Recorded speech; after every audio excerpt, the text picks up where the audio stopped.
Hello everyone, my name is Nafa'a Ikhtara Riasa with name 24030609092 and from Rombel 2. Here I will explain the 5 principles of democracy. Number 1 is participation. Participation is the active involvement of citizens in the democratic process, such as voting in election, attending meetings, expressing opinions, or engaging in other social and political activities. This principle emphasizes that power in a democracy comes from the people, so that every individual has the right and responsibility to participate in determining the direction of collective policies and decisions. For example, I support the principle of participation by participating in the election of student council president at school. At the time, I exercised my voting rights by directly voting for candidates that I deemed worthy. By doing so, I actively participate in the decisions making process within the school. This is a real form of participation because I was not just a spectator, but I helped determine the direction of leadership through my vote. If the election of the student council president is only carried out by teachers without involving student voices, then students lose their right to determine leadership in the school. In this situation, the principle of participation is not upheld because students are not given the space to contribute to decisions making process that concerns their own interests. Number 2 is equality. Equality means that everyone has equal rights and standing in law and democratic life, regardless of background, gender, religion, social status, or political views. In this context, all citizens have the right to express their opinions, receive fair treatment, and have equal access to public service and political process. For example, in leading a meeting, I try to ensure that every member of the group has an equal opportunity to speak and give opinions. I do not differentiate who is more active or who is more quiet. I give everyone a chance to speak.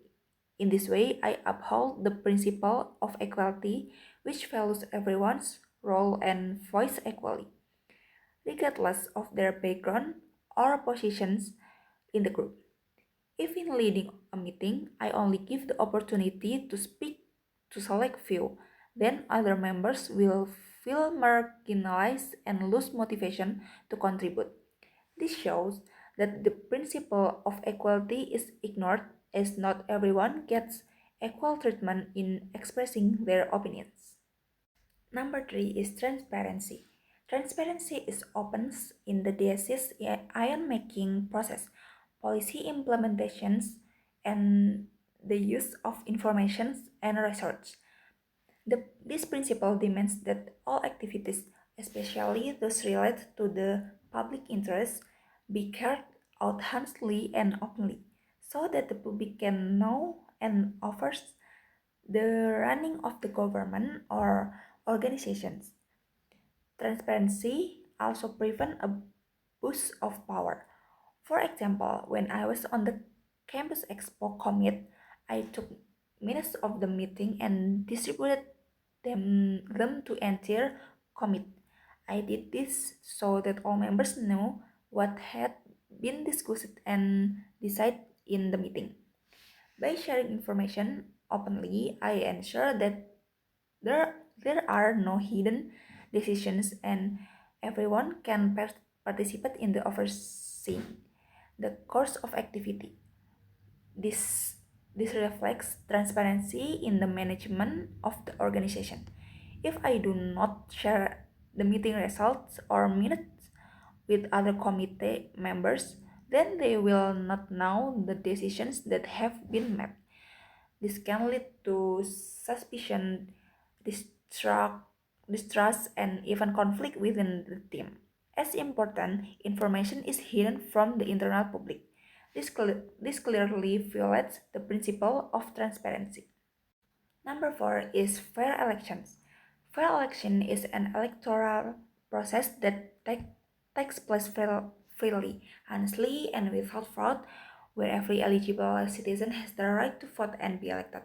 This principle ensures that the election results truly reflect the will of the people, and that all candidates have an equal opportunity to compete without intimidation, manipulation, or discrimination.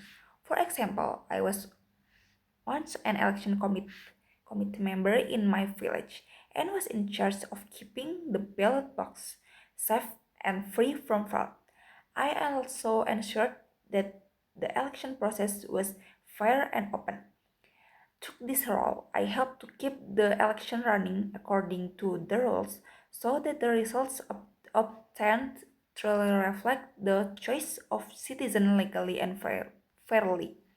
If ballot boxes in election are not properly guarded, then people can smuggle fake votes into them. This opens up opportunities for fraud and makes the election results invalid. Thus, the election is no longer fair as the process is not honest and can be manipulated. Number 5 is human rights. Human rights are basic rights that every individual is born with, such as the right to life, opinion, education, religion, and security. In a democracy, these rights must be respected and protected by the state and society. Upholding human rights creates an environment that is fair, free from discrimination, and respect the dignity of every person.